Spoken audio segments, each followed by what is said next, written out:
귀여운 폭발 육성 RPG 몬스터 슈퍼리그.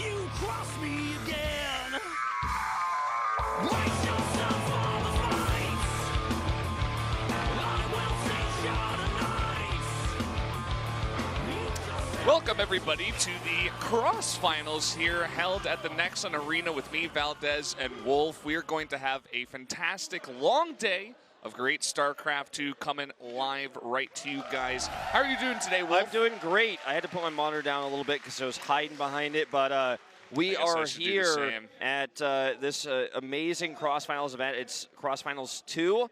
We had a great one last time over at Africa TV, but this is the SPO CrossFinals, so we have the GSL Korean commenters came over to this one, the same as last time we had the SPO casters over at the Africa one. You hardcore fans might notice that Daehyun is doing the MCing today for the Korean cast, so that's kind of interesting. Yeah, it's going to be his first time, and it will be JYP's first time commentating in this studio. Yeah.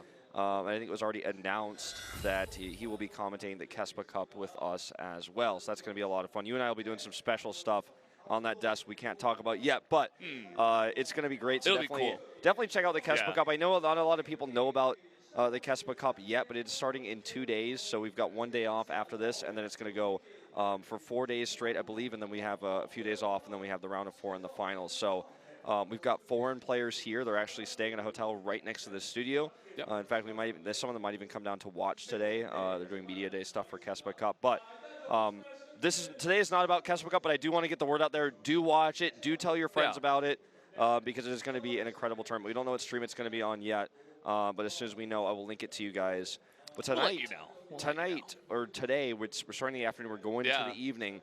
We're going to crown basically the best player in the world going forward, looking at BlizzCon, because this is the two tournaments combined, the GSL finalists versus the SSL finalists.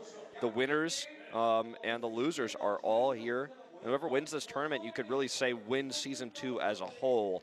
And that's kind of the storyline here, I guess. Yeah, I mean, it's just a cool, extra events that we get. The 4 best players in Korea and the world, as you said, going in. And unfortunately, the points aren't going to matter because SOS, even if he does win this, he still can't get into BlizzCon, and all the other 3 are already going. So the points won't matter. It's kind of like whose line is it anyway? We're just going to have a lot of fun matches. Also, there's some money involved. Yeah, speaking of money, for our Archon match, which will be our first match, it is $5,000 for the first place team, and the second place team will get $2,500. So there's money on the line for this. Not as much money as our actual 1v1 event.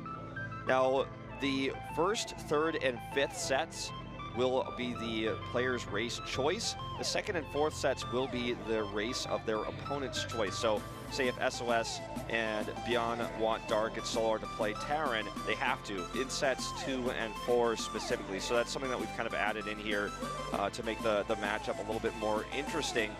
This is going to be the exhibitionist of the exhibition match, though, the Archon mode. It's going to be a lot of fun. We're just going to take it lightheartedly, and I would like you guys to as well. But during the Archon match, as we build up to the actual CrossFinals, do tell your friends about this, because this is a great event that Blizzard has put on here. We've got 2 of these, and it's kind of something that fans have wanted on the Korean side of things and the Western side of things for a long time, to find out really who wins. I mean, if we have 2 different champions, which one is the better one? That's what we're going to find out tonight. Yeah, it's really cool. And as you said, the Archon match is kind of just going to be for fun, right? You get some of that money involved, but we also get to see the 2 players that went head-to-head in the separate finals here in Korea have to play on the same team. And we were even talking about it before, but SOS has to play with Byeon, the guy who made sure that he can't go to BlizzCon again. Such a crazy thing for SOS not to go to BlizzCon, right? The 2-time world champion. And he's not even going to be there. He's not even going to get a chance this year. So he has to sit side by side with Byeon and play a best-of-5 Archon match against Dark versus Solar, Dark and Solar. That's right, and he says he's not going to Homestar Cup as far as I know. I mean, this is kind of one of the last matches we'll be playing for the year, so this is a good opportunity to collect some money. Pro League obviously has already ended as well, so during this time period in Korea, this is when player contracts generally come to an end. Players decide if they want to re-sign, if they want to move to a different team. So the future is really about to occur here. All sorts of re-signings, trades, things like that are about to happen in Korea. So for SOS, even though he's not going to go to BlizzCon if he wins this, doing well in this tournament does, I think, hint at future propositions for him should he decide to leave Jin Air Green Wings if he wants to. If he wants to follow the route of his former teammate True, for example, trying to move to the States, as many Korean players are trying to do right now, because it's a little bit easier over there, and a lot of people, want to learn English and live abroad. Yeah. So that's kind of something that some players are looking at right now too. So this tournament matters for money, but I think it's also pride. And I think it's going to be a really good indicator for some of these players going into Kespa Cup as well. Like, is Byun staying in form, or was he just really wanted a GSL title? Now he's kind of calmed down, I think we're going to get a good indicator for BlizzCon and for Kespa Cup in this cross-finals. Yeah, and I mean, you get that extra trophy to add to your trophy chest, right? It's, as you said, there's a lot of pride on the line. It's kind of like an indicator of sorts. But yeah, it's going to be a fun day. Who are you thinking for this cross-finals? Who are you supporting to win this whole thing? I would say probably I'd give my money to Byun, to be honest, but Solar a very close second, to be honest. I think it's going to be one of those two. Dark is the dark horse, and I think if SOS wins it, it would be crazy. SOS is like the true dark horse, but Dark has Dark in his name. Yeah, so. Dark is the player who could do it, but I think the two clear favorites are Byun and Solar. For me, SOS is like, in my mind, there's almost no chance he wins it, but I mean, he could surprise us tonight, but Dark is the one that could do it. I know the way I'm putting this is like a little bit complicated. If you do live nearby in Korea, by the way, do come down. The first 500 people to get an Alarak pin, and it's actually quite high quality. It's the same kind of pin that I made for Heroes of the Storm. Like, I have some fall stab ones at home, but it's really nice. If you're nearby, you can get that. That's what that event just set up on screen, and I think there's still a few left. We don't have quite 500 people in here yet, but it is packed. I don't know if 500 people can fit in here. Yeah, basically everybody that comes down, in a way, will get that pin. And we will be meeting the players soon enough here. They are getting into the lobby. We already have Solar and Dark in there. Not sure where SOS and Byun are just yet. Just setting everything up, guys, before we get into this cross-finals. Oh, here we go. Dark. Right. Let's break these players down. Dark and Solar, the SSL finalists. Now, we talked about the awkward situation with their opponents, but Solar and Dark with one Star League apiece each other. This team, Dark won Star League Season 1, Solar won Season 2. They both got BlizzCon spots from that. So them working together here, I feel like the atmosphere probably a little bit less tense in the booth, I would say. I mean, Solar was watching Dark practicing, and they were talking. It seems like these guys are decently close friends. They're the same race as well, which could give them an inherent advantage should they decide to play Zerg in the Archon mode match. And they are going to be, actually, for 3 of those games if we do go all the way to set 5. I think they can race pick, but they said they were going to play Zerg. Yeah. Okay, let's go on the other side of things. The crowd lets out a huge cheer. These two players, I think, are the more famous, in Korea right now, especially Byun, the most famous player I think perhaps we've ever had of all time in StarCraft 2. They have their trophies there too. The WCS champion there for SOS, and obviously the GSL champion here, Byun, the teamless champion, the only one to do it in all of the history of StarCraft. That's right, the only one in 17 years of StarCraft. And you know what, Byun, he usually looks like tired and worn down, but today he looks surprisingly refreshed. Maybe he got a good night's sleep. I think he's a changed man after winning a GSL title. As I tweeted after that finals, he played in the first GSL and won the 22nd. An amazing story, really absolutely crazy. The fact that they brought their trophies, I do like that. 2 Star League trophies, but not a Star League trophy for SOS. He's never gotten one here domestically in Korea. Let's take a look at our map pool. We have a map draft just like we do in Star League. Now, the Africa cross-finals was kind of GSL themed. This one is Star League themed. That's why we have our Star League music and stuff, and we've got the same sort of map draft system. This is not that important for the Archon match again because it's kind of like a show match, but for the next part, we are going to have the same sort of drafting system. And here are the maps: Frozen Temple, Sejong, Gettysburg, Dust Towers, and Frost. And as you can see, the race selection, it seems to be the same. For 1, 3, and 5, they're going to be playing Zerg, whereas Team GSL will be playing Terran. for the opponent's choice in sets 2 and 4. Dark and Solar will have to play Protoss, and Bjorn and SOS will have to play Zerg in sets 2 and 4. Makes sense that they make the Terran and Protoss player play Zerg, because obviously they both don't play Zerg. And the two Zergs, they are going to have to play Protoss. I suppose either Terran or Protoss could have been okay, but maybe they know like which one they use for practice and stuff. Like all these pro gamers are very close, so yeah. Obviously they do want to win this Archon match as well. It's a nice little chunk of money. It's no secret, but it is perhaps less known that all of the top pros off-race on ladder a lot. MVP was the first player to do this, who was famous for getting like top 10 GM off-racing as Zerg specifically. And if you off-race enough, you start to understand how that race thinks when you defend a drop, so you know the weak points a little bit better. So even though these players will be playing off race in this Archon, they have their buddy with them to help out. And also these players have played probably 10 times as many games if you played your main race as the off races at GM level or Korea. So just keep that in mind. These guys play for serious. They play for serious for sure. And we're still taking a look at this map list. Yeah, I actually kind of like that we have this much time to talk about stuff like this, because normally we fly through this. I can't even talk about everything I wanted to say. I want to get to the next CG. That's the cool one. Actually, that might be when they go head to head. You know, the Solar versus SOS stats we were taking a look at earlier. That was pretty interesting. Yeah, we'll take a look at that a little bit later on.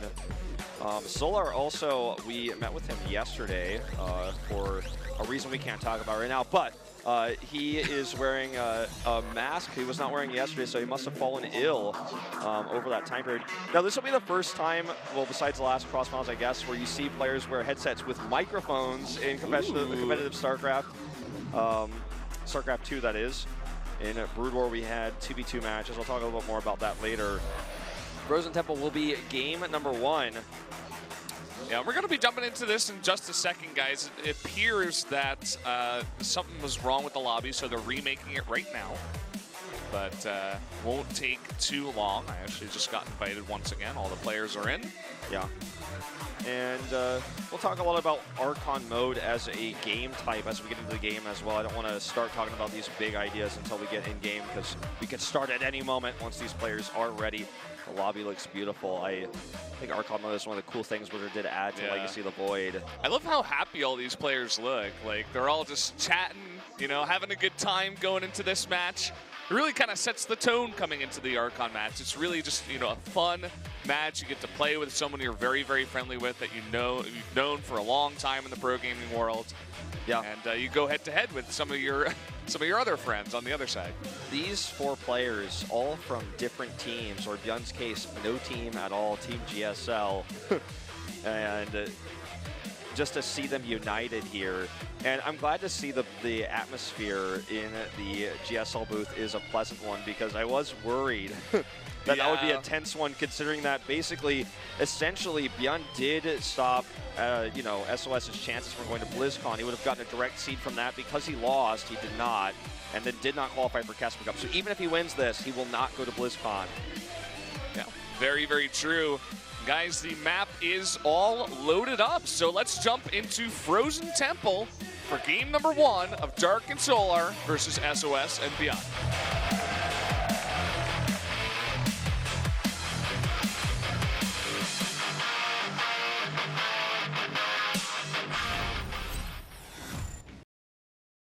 Frozen Temple for our Archon mode match.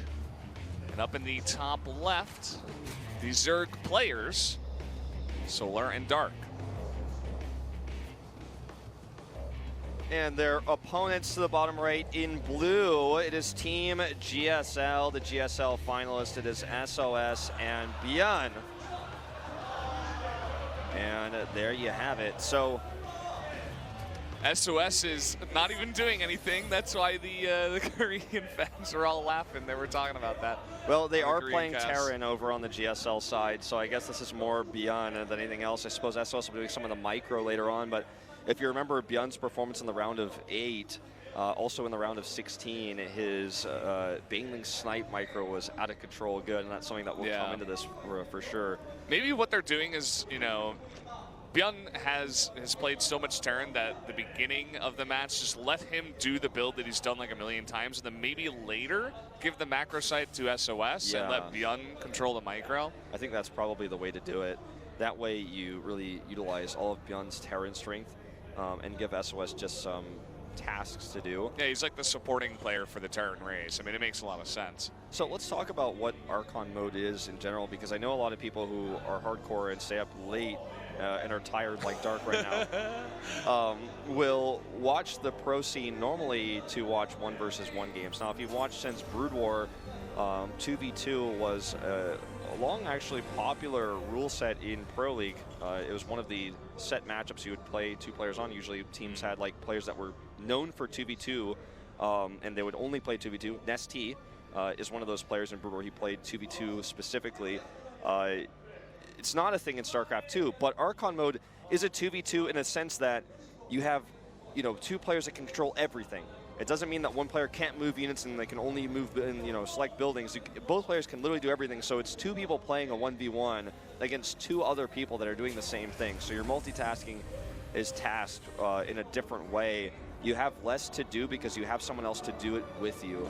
So say if you're microing 30 Marines, one guy can split 15 of them, the other guy can split the other 15, so you can have some incredible micro situations. It's just, there comes a point where it's like, how much have these guys actually practiced Archon mode, and what is their teamwork going to be like? Because they're not, they're not on the same team, right? Neither of these teams, Team SSL and Team GSL, both of the players are not on the same team. So are they going to have the teamwork necessary to micro all those units in a good way, or are they gonna overlap each other? Someone wants to take the Reaper to the right, someone wants to go to the left.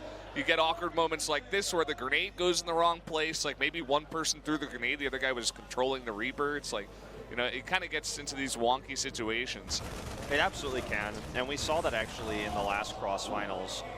It's definitely a different type of skill set, and you need a different type of practice. And as I said before, Archon mode traditionally is not used as a competitive game type. It's more of a way to play with your friends. Your girlfriend doesn't really know StarCraft that well, or she likes to run Zerglings around the map, but she can't hit her larva injects. So you say, well, I'll do the injects, you run the Zerglings around, try to get into his base. It's one of those types of things. As you can see here, there's some crazy control there. And of course, it is dark in the booth, so Overlord speed is out early. And he's coming out here to get some scouting done, do a little bit of harass there with that Overlord, try to trick him a little bit. The fun thing with Archon mode too is that all the macro mechanics and micro mechanics should be, basically perfect. If not, they're going to be like 95%. So you can already see, like, we're highlighting the creep spread is like insane already. Like, we just started the game and it's like going all the way across the map already, and that's because someone's doing all the other, the macro mechanics for Zerg, while, the other player's spreading all the creep and, perhaps controlling the units at the same time. Yeah. So we're going to see this 2 medevac push, which is popularized really in the early part of the summer season. It's still a standard Terran build, especially good for this map because you have the ramp to push down on. That's why heavy queen builds like this one that we're seeing from Team SSL are quite popular. Now, kind of pressure, let's see how good the micro is here. Okay, it's just basic so far.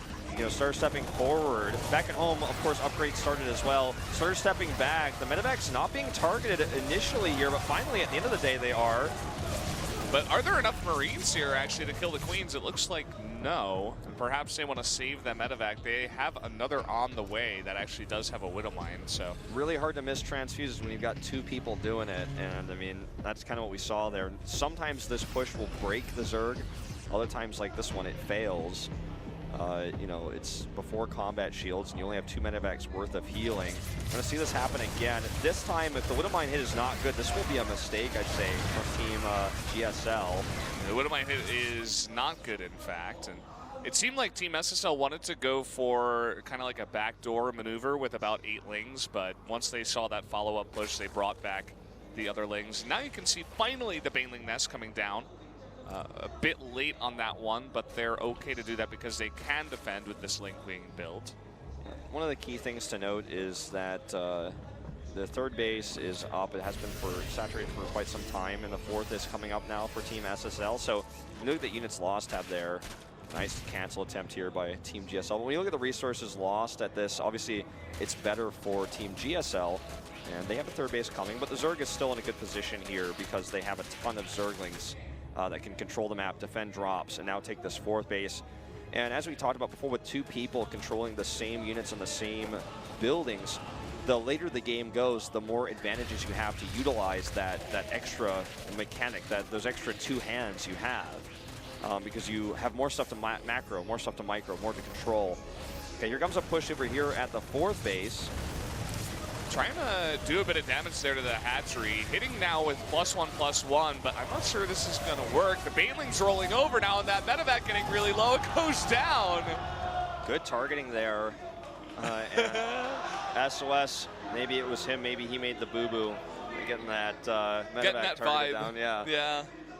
That little embarrassed smile there from SOS. Look at the creep spread. This is not thick creep. It's actually as thin as you can make it, which means scans to clear it will be very effective. But if it's protected by Zerglings, obviously that's a challenge.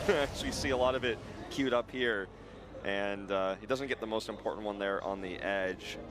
So it can still be continued to spread. Bjorn, shot of him here.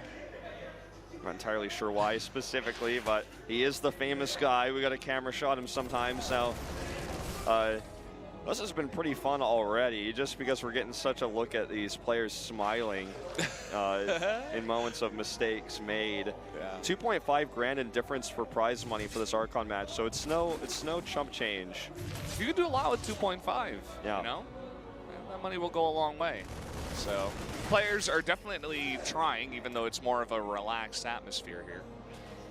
And I'm just, you know, we were talking about the Zerg, you know, what is the best race for Archon mode, and already, obviously, there's been some mistakes from Team GSL, the Terran player, but you just look at the creep and you look at just how much stuff the Zerg has this early on with all of those perfect transfuses you were talking about. It's pretty intense. I'm liking Zerg so far for Archon mode.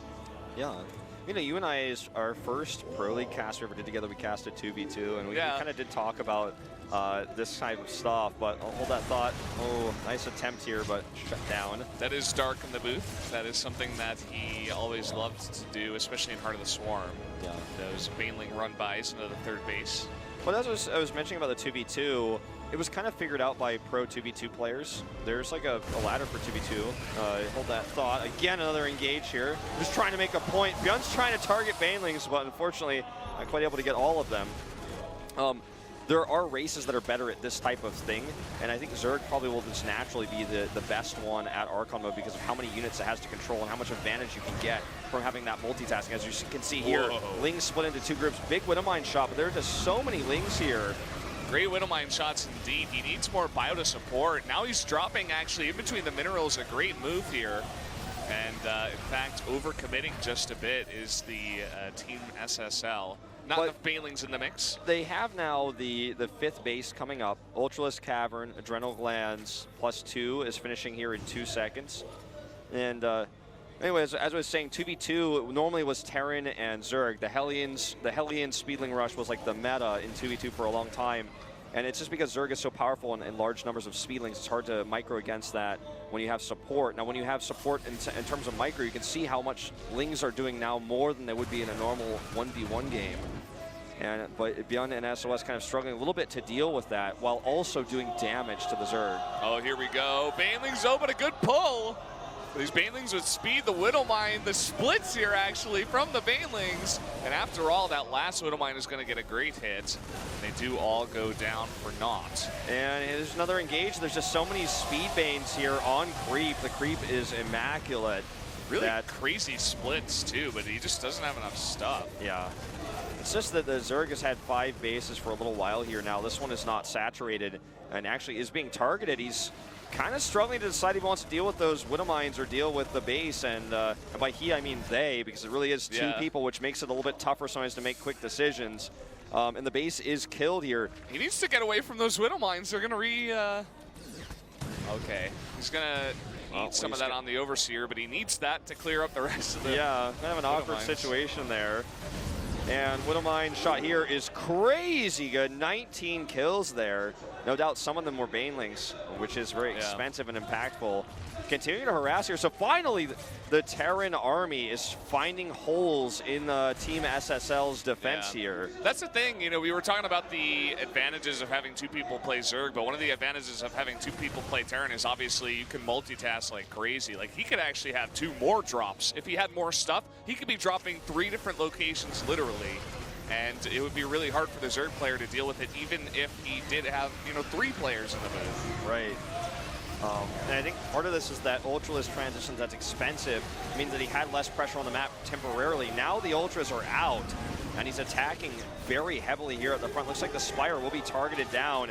This base is free here. He's going to have to lift it, and he didn't get any tusks twice off. There they are, killing all those SCVs. 17 go down. Liberators here being targeted by Queens as well.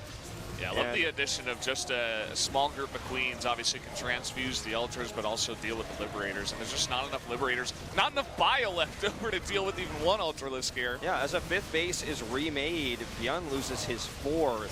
Is now on 3. I say Beyond because it's a Terran, but it is Team GSL, of course.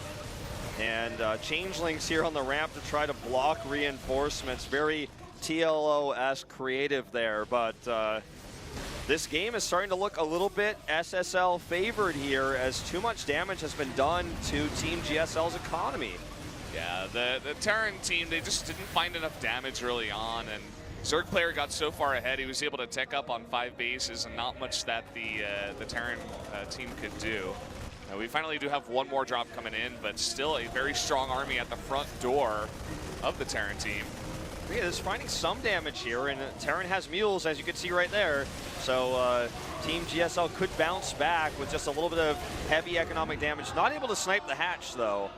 And the drop will be taken away. It looks like the Viper was not there for an abduct in time either. I think that's SOS in control of that drop right now. And some good cost-efficient trades here, more cost-efficient than you'd ever get in a traditional 1v1.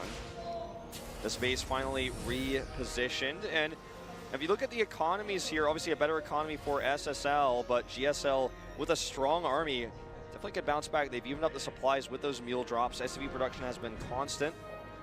The Spire looks like it actually somehow survived as well in the main. That's pretty huge.